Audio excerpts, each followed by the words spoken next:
Hello नमस्कार प्यारे विद्यार्थियों।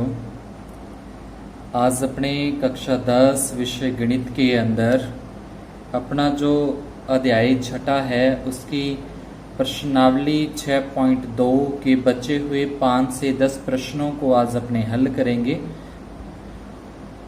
पांचवें प्रश्न के अंदर अपने को चित्र दे रखा है। इस चित्र के अंदर बोला है कि डी ई जो भुजा है वो समांतर है ओ क्यू के अंदर। तो यहाँ से अपने डी ई भुजा देखें तो ये जो भुजा आप देख रहे हो डी है, यहाँ पे डी से लेकर ई तक और ये समांतर है ओ क्यू के। तो अगर त्रिभुज की बात करें तो ये जो त्रिभुज है वो त्रिभुज सिर्फ अपना इतना वाला त्रिभुज ही देखना है। पी ओ और क्यू त्रिभुज आ जाएगा। इस पी ओ क्यू त्रिभुज के अंदर ये जो डी ई भुजा है वो ओ क्यू के समांतर है। तो यहाँ से इसमें अगर अपने आधारभूत समानुपातिक प्रमेय लगाएं तो उसके लिए लिखा जाएगा कि पी डी आ जाएगा, पी डी के बटे में डी ओ, और ये बाहर की साइड पी ई और बटे में ई क्यू लिखना है। फिर दूसरे वाले में ई एफ समांतर है ओ समांतर क्यू आर के हैं। तो अपना जो इधर इस साइड वाला त्रिभुज है वो अपने पास आ जाएगा। ठीक है, इसके अंदर अपने देखें क्या लिखा है कि ई एफ है, सॉरी इसमें तो ये सिद्ध करना है। यहाँ पे ये डी एफ और ओ आर है तो ये डी एफ ये हो जाएगा, ये ओ आर के समांतर है। तो इस त्रिभुज के अंदर अपने को पी डी बटे में डी ओ और उसके बराबर में पी एफ और बटे में एफ आर अपने को लेके चलना है। तो इस तरीके से दोनों के अंदर ही अपने को सबसे पहले आधारभूत समानुपातिक प्रमेय लगाना है।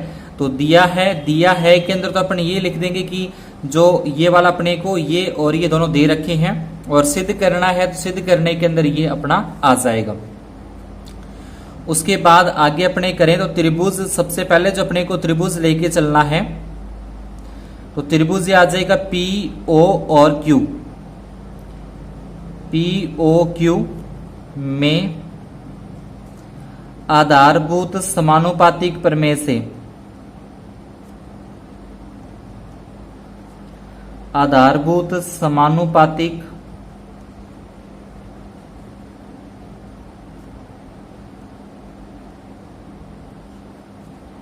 प्रमेय से तो इसके अंदर लिख देंगे अपना पी ई आ जाएगा, पी ई के बटे में फिर ई क्यू लिखना है।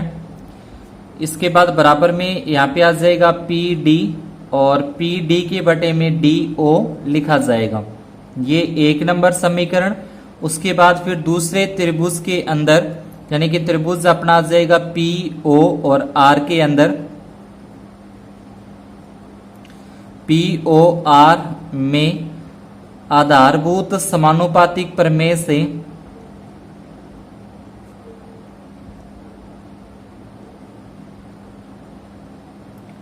आधारभूत समानुपातिक प्रमेय से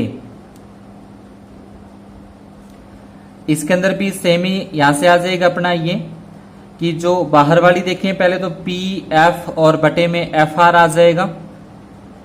पी एफ और बटे के अंदर एफ आर बराबर ये हो जाएगा पी से डी तक, मतलब पी डी और उसके बटे में डी ओ। 2 नंबर समीकरण आ जाएगी। अब समीकरण 1 और समीकरण 2 में देखें कि ये वाला जो पी डी बटे डी ओ है इसके बराबर में ये पी ई बटे ई क्यू, और ऐसे ही दूसरे समीकरण में पी डी बटे डी ओ इसके बराबर में ये। तो ये दोनों तो सेम ही हैं, तो ये दोनों सेम है इसलिए बराबर होंगे। तो इसके जो सामने बराबर में आ रहे हैं वो दोनों भी आपस में बराबर होते हैं। तो यहां से आ जाएगा समीकरण 1 व 2 से। तो समीकरण 1 और 2 से अगर अपने लें तो समीकरण 1 के अंदर तो आ जाएगा पी ई बटे में ई क्यू बराबर में पी एफ और बटे में एफ आर। अब जिसके अंदर ये दोनों बराबर हैं वो अपने देखें कहां पे है, जिसमें पी ई और बटे में ई क्यू बनता है।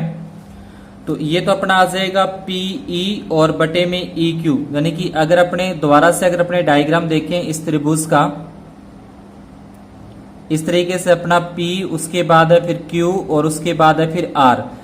अब इसमें क्या हो रहा है कि बीच में अगर इस तरीके से एक लाइन खींचे और यहाँ पे अपने पास E और F बिंदु है, तो ये बन रहा है PE बटे में EQ, PE और बटे में EQ, इस तरफ PF और बटे में FR, ये दोनों बराबर हैं, तो इसलिए ये जो भुजा है वो इस भुजा की क्या होगी, समांतर होगी। तो यहां लिख देंगे आधारभूत समानुपातिक प्रमेय के विलोम से,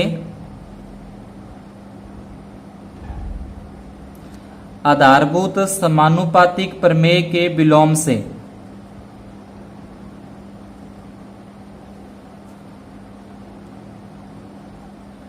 प्रमेय के विलोम से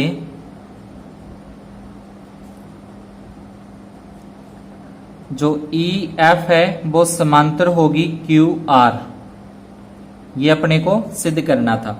तो बस सवाल के अंदर कुछ ज्यादा इसमें नहीं है, अपने को जो समांतर भुजाएं दे रखी हैं उन समांतर भुजा वाला अपने को त्रिभुज लेना है, और त्रिभुज के अंदर जो अपनी थैलस प्रमेय है या आधारभूत समानुपातिक प्रमेय है उसका यूज करते हुए समीकरणें बनानी है, और दोनों समीकरणों को बाद में बराबर रख देते हैं तो अपना जो सवाल है वो सिद्ध हो जाता है। इसके बाद छठे प्रश्न के अंदर अपने को ये वाला जो डायग्राम है वो प्रश्न के अंदर दे रखा है, और यहाँ पे लिखा है कि चित्र में क्रमशः OP, OQ और OR, तो यहाँ पे जो ये OP है उसके बाद ये O से Q है और ये O से R है, इन पे लगातार A बिंदु है, तो यहाँ पे A बिंदु, फिर उसके बाद इस पे B बिंदु और इस पे C बिंदु इस प्रकार है कि ये जो AP है AB PQ के समांतर है, मतलब ये जो AB है ये इस PQ के क्या हो जाएगी, समांतर हो जाएगी। तो हमने क्या किया कि इनको अलग अलग डायग्राम के अंदर चेंज कर दिया कि जिसके अंदर अकेला AB और PQ आता है तो वो AB और PQ वाले को अलग कर लिया, ताकि इसमें अपने को जब आधारभूत समानुपातिक प्रमेय लगाएं तो अच्छे से समझ में आ जाए। उसके बाद फिर दूसरा बोला है कि AC समांतर है PR के, तो ये साइड वाली जो भुजा है ये AC और ये अपनी हो जाएगी PR, तो AC और PR इन दोनों भुजाओं का काम आ रहा है। तो यहाँ पे अपने इसको इस तरीके से अलग जो त्रिभुज है उसको अपने बना दिया। अब आगे जो सिद्ध करना है वो BC और समांतर QR को सिद्ध करना है, तो ये अपनी BC भुजा है नीचे वाली और बिल्कुल नीचे वाली अपनी भुजा है QR।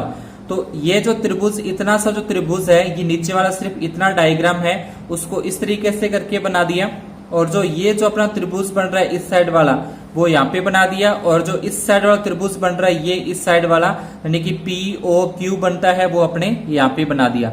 अब इनके अंदर सिंपली सभी के अंदर अपने क्या करना है, जो अपनी आधारभूत समानुपातिक प्रमेय है वो यहाँ पे लगा देनी है। तो दिया है तो सबसे पहले यहाँ पे लिखा जाता है दिया है, तो दिया है के अंदर जो प्रश्न में अपने को ये दे रखा है सारा का सारा वो लिख देना है यहाँ तक। उसके बाद सिद्ध करना है, तो सिद्ध करने के अंदर अपने ये लिख देंगे कि हमें सिद्ध करना है, तो ये 2 लाइन तो अपने को प्रत्येक प्रश्न में लिखनी ही होती है। और उसके बाद अपने हल करते हैं किस तरीके से। तो सबसे पहले त्रिभुज POQ में, तो यहां लिख देंगे त्रिभुज POQ में, उसके आगे अपने को लिखना है आधारभूत समानुपातिक प्रमेय से, तो ये पूरा लिख देना है आधारभूत समानुपातिक प्रमेय से।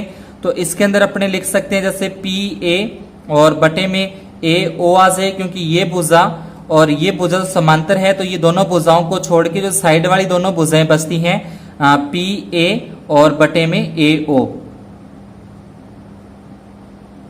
फिर इसके बराबर में इस साइड आ जाएगा, ऊपर से स्टार्ट किया PA बटे में AO है, तो अपने इधर से QB और बटे में BO, ध्यान लिखेंगे QB और बटे के अंदर BO, ये 1 नंबर समीकरण आ जाएगी। उसके बाद दूसरा जो त्रिभुज है अपना, त्रिभुज यहाँ पे आ जाएगा, इसको अपने नाम दे सकते हैं PO और R में, त्रिभुज POR में ये सेम ही लिख देना है यहाँ पे आधारभूत समानुपातिक प्रमेय लगाने पर। तो इसके अंदर भी यहां से लिखेंगे P, ये भुजा और ये भुजा तो समांतर हो जाएगी दोनों, इन दोनों को छोड़ना है, बाकी ये जो 2 भुजाएं बचती हैं PA बटे में AO आ जाएगा, PA और बटे में AO बराबर इस तरफ आ जाएगा RC और बटे में CO, RC और बटे में CO, ये 2 नंबर समीकरण आ जाएगी। अब समीकरण 1 और 2 में देखें कि इसके अंदर पी ए बटे में ए ओ, पी ए बटे में ए ओ, ये दोनों एक ही जो रेखा है उसके अनुपात हैं, तो इसके बराबर वाले जो ये दोनों अनुपात होंगे वो भी आपस में बराबर हो जाएंगे। तो यहां से लिख देंगे समीकरण 1 व 2 से, समीकरण 1 व 2 से, तो समीकरण 1 तो अपने पास एक के अंदर तो आ रहा है क्यू बी और बटे में बी ओ, और दूसरे में आ रहा है आर सी और बटे में सी ओ। तो यहाँ पे अपने देखें इसका जो मिलान अपने इस तीसरे डायग्राम के अंदर करें कि क्यू बी बटे में बी ओ है, तो देखें क्यू बी बटे में बी ओ और बराबर में है आर सी बटे में सी ओ। तो ये दोनों क्या आ रहे हैं, आपस में बराबर हैं, मतलब ये वाला अनुपात और ये वाला दोनों अनुपात क्या है, समान है। तो जब ये अनुपात समान होंगे तो ये जो रेखा होगी, ये जो रेखा होगी यहाँ, तो वो भी क्या होंगी, एक दूसरे के समांतर होंगी। तो यहाँ पे लिख देंगे आधारभूत समानुपातिक प्रमेय के विलोम से, इसके नीचे लिख देना आधारभूत समानुपातिक प्रमेय के विलोम से, ये लाइन पूरी लिख देनी है, आधारभूत समानुपातिक प्रमेय के विलोम से। तो यहां से आ जाएगा बी सी समांतर है क्यू आर, ये अपने को सिद्ध करना है। बस इतना से सवाल, ज्यादा कुछ नहीं। डायग्राम अगर ज्यादा कंफ्यूज करे तो उसको अलग अलग पहले इस तरीके से बदल देंगे, अलग अलग बना के, और उसको बाद सिंपल तरीके से अपने देखकर उसको सॉल्व कर सकते हैं। 8वें प्रश्न में बोला है कि प्रमेय 6.2 का प्रयोग करते हुए, जो 7वां प्रश्न है वो भी इसी तरीके से है, तो दोनों की जगह मैंने एक ही प्रश्न लिया है। करते हुए सिद्ध कीजिए कि एक त्रिभुज की किन्हीं दो भुजाओं के मध्य बिंदु को मिलाने वाली रेखा तीसरी भुजा के समांतर होती है। 7वें प्रश्न में बोला है कि त्रिभुज की किसी एक भुजा के मध्य बिंदु, ठीक है, जो मिलाने वाली रेखा है वो दूसरी भुजा को का भी जाने की मध्य बिंदु होती है, उसको बराबर बराबर बांटती है, इस तरीके से है वो। तो सेम ही तरीके से करना है। तो इसमें ये बोला है कि एक त्रिभुज की किन्हीं दो भुजाओं को मध्य बिंदु, मतलब ये जो डी है वो भी मध्य बिंदु है, जो ई है वो भी मध्य बिंदु है। अब मध्य बिंदु क्या करता है, मध्य बिंदु का मतलब हो गया कि जितना मान ए से डी तक है, यानी कि जितनी भुजा की माप ए से डी है, अगर ए से डी 2 सेंटीमीटर है तो डी से बी भी 2 सेंटीमीटर होगा। अगर ए से डी 5 सेंटीमीटर है तो डी से बी भी 5 सेंटीमीटर होगा। मतलब ये बिल्कुल मध्य में आता है। तो जो किसी भी भुजा का मध्य बिंदु होता है, किसी भी भुजा का जो मध्य बिंदु होता है, वो मध्य बिंदु जो होगा वो दोनों साइड बराबर बराबर बांटेगा, यानी कि दोनों जो माप होंगे, अगर ये 3 सेंटीमीटर तो ये भी क्या होगा, 3 सेंटीमीटर का होगा। तो यहाँ पे सबसे पहले अपने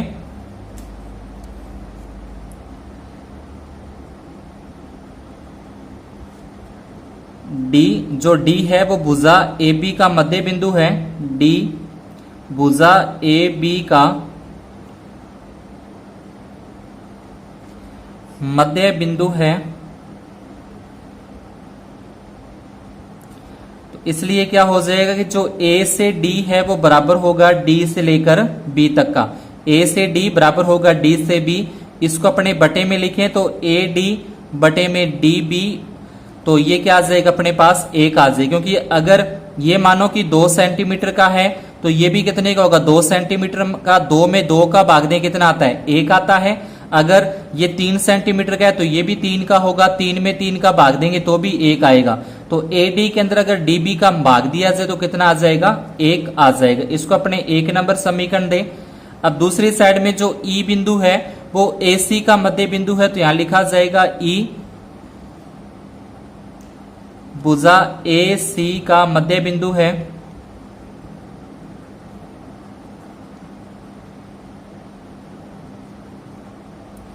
जो मध्य बिंदु है तो इसलिए ये दोनों हिस्से क्या होंगे, बराबर। मतलब ए से लेके ई तक ये बराबर होगा ई से लेके सी तक की। तो इसको अपने बटे में लिखें तो ए ई और बटे में ई सी बराबर में क्या आ जाएगा, 1। तो इसको अपने 2 नंबर समीकरण दे दें। अब समीकरण 1 और 2 से यदि अपने इसको हल करते हैं तो 1 और 2 से हल करने पर अपने पास जो आधारभूत अनुपातिक प्रमेय वाला है वो यहाँ पे बन जाता है। तो यहाँ पे सबसे पहले लिखेंगे समीकरण 1 व 2 से,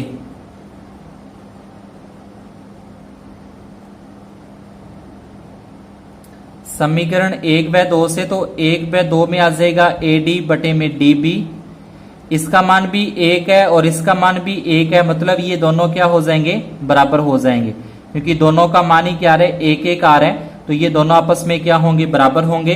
तो इसमें देखें कि AD बटे में DB आ रहा है और बराबर में EE बटे में EC आ रहा है। तो जब ये दोनों अनुपात बराबर में है तो ये भुजा और ये भुजा क्या होगी, एक दूसरे के समांतर होगी। तो इसमें अपन लिख देंगे आधारभूत समानुपातिक प्रमेय के विलोम से। यहाँ पे नीचे अपने लाइन लिखी जाएगी, यहाँ पे आधारभूत समानुपातिक प्रमेय के विलोम से। उसके बाद लिख देंगे DE समांतर BC है। तो ये इस तरीके से अपना जो प्रश्न है वो सॉल्व हो जाता है।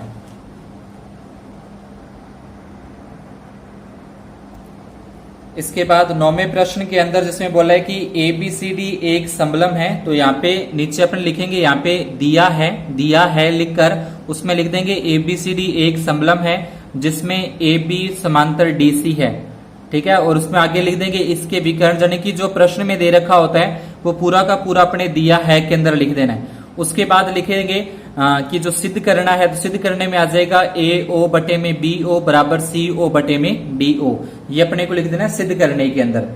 उसके बाद इसमें अपने को एक रचना करने की आवश्यकता पड़ेगी।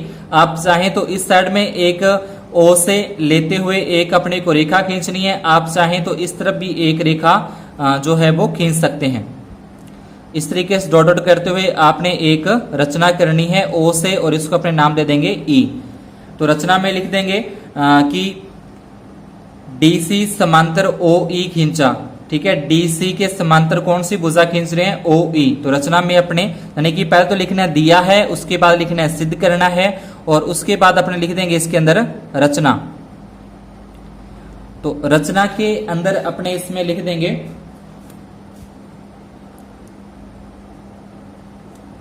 O से E तक रेखा खींची, और ये OE किसके समांतर है, OE समांतर होगा DC के, OE समांतर होगा DC के। अब समलम चतुर्भुज है, समलम चतुर्भुज की आमने सामने की जो दो भुजाएं होती हैं वो समांतर होती है, मतलब DC समांतर होगा AB के। तो यहाँ पे क्या आ जाए कि DC समांतर किसके होगा, AB के। अब जब DC OE के समांतर है तो वो AB के भी समांतर होगा, तो ये तीनों भुजाएं आपस में क्या हो जाएंगी, समांतर अपने हो जाएंगी। अब अपने इसके अंदर भी जो आधारभूत समानुपातिक प्रमेय है उसका यूज करना है। तो सबसे पहले त्रिभुज लेके चलेंगे AD और C के अंदर, सॉरी जो BD और C है, ये BD और C त्रिभुज लिया, इसके अंदर ये अपना OE है, ये OE आ जाएगा। अब इसमें आधारभूत समानुपातिक प्रमेय लगाएं तो इसमें अपन लिख सकते हैं कि BO बटे में OD आ जाएगा, BE और बटे में EC आ जाएगा, ठीक है। या फिर अपने इस तरीके से लिख देंगे। तो सबसे पहले यहां पे लिखना है त्रिभुज BDC में, त्रिभुज BDC में आधारभूत समानुपातिक प्रमेय से, आधारभूत समानुपातिक प्रमेय से ये पूरी लाइन अपने को लिख देनी है, आधारभूत समानुपातिक प्रमेय से। तो इसके अंदर अपन लिख देंगे BO बटे में OD बराबर BE और बटे में EC। ये इस चित्र से आ जाएगा, इस त्रिभुज से अपने लिख दिया आधारभूत समानुपातिक प्रमेय से। इसी प्रकार से फिर ये जो चित्र बनता है त्रिभुज है AC और B के अंदर, ACB के अंदर इसके अपने लेके चलें त्रिभुज ACB में, इसके अंदर लिख देना है आधारभूत समानुपातिक प्रमेय से। तो अब इसमें कौन सी बन जाएगी, इसमें अपन लिख सकते हैं AO बटे में OC, AO बटे में OC बराबर में आ जाएगा BE बटे में EC। ये अपनी 2 नंबर समीकरण आ जाएगी, क्योंकि अपने को दोनों भुजाओं का जो अनुपात है, यानी कि दोनों विकर्णों का जो अनुपात है, ये अपनी जो विकर्ण है, इन दोनों विकर्णों का जो अनुपात है वो बराबर में सिद्ध करना है कि ये दोनों जो अनुपात है वो बराबर में होते हैं। तो अब समीकरण 1 और 2 से, तो समीकरण 1 में ये भुजा और ये भुजा समांतर है, तो ये दोनों बराबर हैं, तो इसलिए ये दोनों भी क्या हो जाएंगे, अपने बराबर हो जाएंगे। आप कोई भी एक तरफ रचना कर सकते हैं, यानी कि आप इस तरफ भी रचना कर सकते हैं, ओ से ई मिला सकते हैं, इस तरफ इस भुजा पे भी आप मिला सकते हैं, इस भुजा पे भी आप मिला सकते हैं, किसी भी एक भुजा पे अपने को रचना करनी है। तो समीकरण 1 और 2 से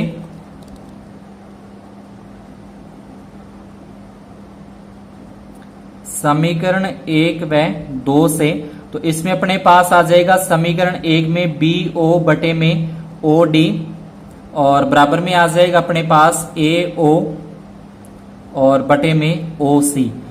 तो अगर देखें ये वाला इसके साथ मिलान करें तो ये यहाँ पे सिद्ध नहीं हो रहा, तो इसको अपने क्या करते हैं कि जो ये आपस में इन दोनों का तिरछा गुणा यहां से करते हैं कि ए ओ को ओ डी के साथ गुणा कर दें और बी ओ को ओ सी के साथ गुणा कर दें। तो यहां से दोनों का आपस में अपने तिरछा गुणा आपस में कर देते हैं, यानी कि ए ओ के गुणा में आ जाएगा ओ डी बराबर, उसके बाद बी ओ के गुणा में आ जाएगा ओ सी, यानी कि बी ओ और गुणा में अपने इसको लिख सकते हैं ओ सी लिख दो, या फिर इसको अपने सी ओ, क्योंकि ओ अपने बाद में लगा रहे हैं तो इसके भी ओ अपने बाद में लगा देंगे। अब ए ओ का ए ओ और इसके बटे में आ जाएगा बी ओ, इस तरफ अपना सी ओ और इसके बटे में आ जाएगा डी ओ। ये अपने क्या करना था, दोनों में सिद्ध करना था। इस प्रश्नावली का 10वां लास्ट सवाल अपना, जिसके अंदर बोला है कि एक चतुर्भुज ABCD विकर्ण परस्पर O बिंदु पर इस प्रकार प्रतिच्छेद करते हैं कि यह अपने को दे रखा है, तो ये दर्शाइए कि ABCD एक समलंब है। जैसे अपने पीछे 9वां प्रश्न किया था, 9वें प्रश्न में दे रखा था कि ABCD एक समलंब है और ये अपने को सिद्ध करना था। अब अपने को ये दे रखा है और ये ABCD एक समलंब है, वो सिद्ध करना है।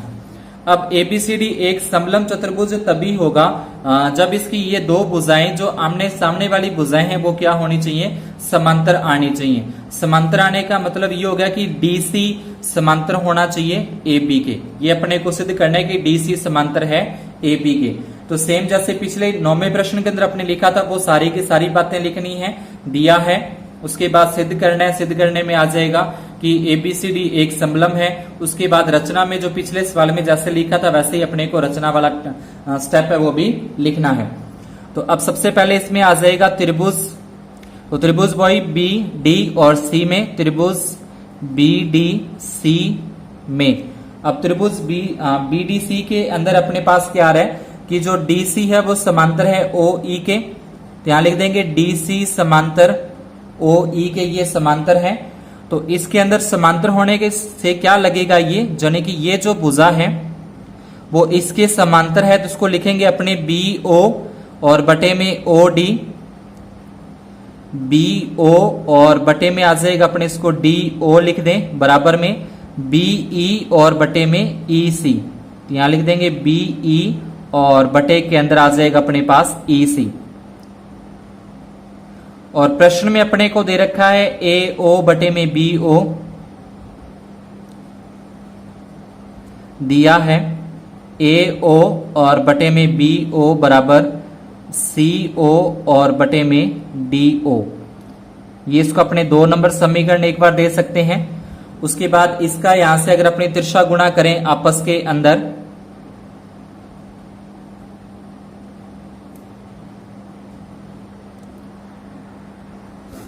जैसे पिछले सवाल में अपने तिरछा गुणा करके लिखा था, सेम उस तरीके से यहाँ पे आ जाएगी AO और ये जो है वो इसके बटे में आ जाएगा CO, BO इस तरफ चला जाएगा, यहाँ पे BO और बटे में आ जाएगा DO। अब यहाँ से देखें कि BO बटे में DO, यहाँ पे भी BO बटे में DO है, इसके बराबर में ये है और इसके बराबर में ये है, तो ये दोनों तो सेम ही भुजा का अनुपात है, एक ही भुजा का अनुपात है, बराबर में होगा। तो इसके जो ये बराबर में आ रहा है और ये बराबर में आ रहा है, तो ये दोनों भी क्या हो जाएंगे, आपस में बराबर में अपने पास हो जाएंगे। तो समीकरण 1 व 2 से, समीकरण 1 व 2 से 1 व 2 से अपने पास आ जाएगा कि AO और बटे में CO बराबर में होगा BE और बटे के अंदर EC। ए ओ बटे में सी ओ ये आ जाएगा और इसके बराबर में बी ई बटे में ई सी अपने पास ये आ जाएगा। अब इसमें देखें कि ए ओ बटे सी ओ जो बनता है तो ये आ जाएगा ए ओ, ये वाली जो अपनी भुजा है ये अपनी हो जाएगी ए ओ और बटे में सी ओ का मतलब ये वाला हो जाएगा और बराबर में बी ई बटे में ई सी है तो ये हो जाएगा बी ई और बटे में ये ई सी। ये दोनों भुजाओं का अनुपात बराबर है तो ये भुजा इस भुजा के क्या होगी, समांतर होगी। तो इसमें लिख देंगे आधारभूत समानुपातिक प्रमेय के विलोम से। यहाँ पे अपन लिखेंगे आधारभूत समानुपातिक प्रमेय के विलोम से। ये पूरी लाइन लिख देनी है आधारभूत समानुपातिक प्रमेय के विलोम से। तो ये अपने पास आ जाएगा ओ ई समांतर है ए बी के और एक अपने रचना की थी कि ओ ई जो समांतर है वो डी सी के, जो रचना में लिखा था यानी कि ऊपर जो रचना वाला पद लिखेंगे उसमें कि ओ ई समांतर है डी सी के, तो यहाँ आ जाएगा ओ ई समांतर डी सी से, ये अपना आ जाएगा रचना से। तो ओ ई जो है वो ए बी के भी समांतर है, ओ ई है वो डी सी के भी समांतर है। इसलिए क्या होगा कि जो ए बी है वो समांतर होगी डी सी से। आते हैं ए बी सी डी एक समलम है, समलम चतुर्भुज इसकी दो भुजाएं क्या होती हैं, समांतर होती हैं आमने सामने वाली। अतः एबीसीडी एक समलम है, ये अपने को सिद्ध करना था। तो आज की क्लास में अपने इतना ही, यहाँ पे अपनी ये 6.2 प्रश्नावली पूरी होती है। अगर आपको सवाल समझ में आए तो वीडियो को लाइक और चैनल को सब्सक्राइब जरूर करें। धन्यवाद और शुभ दिन।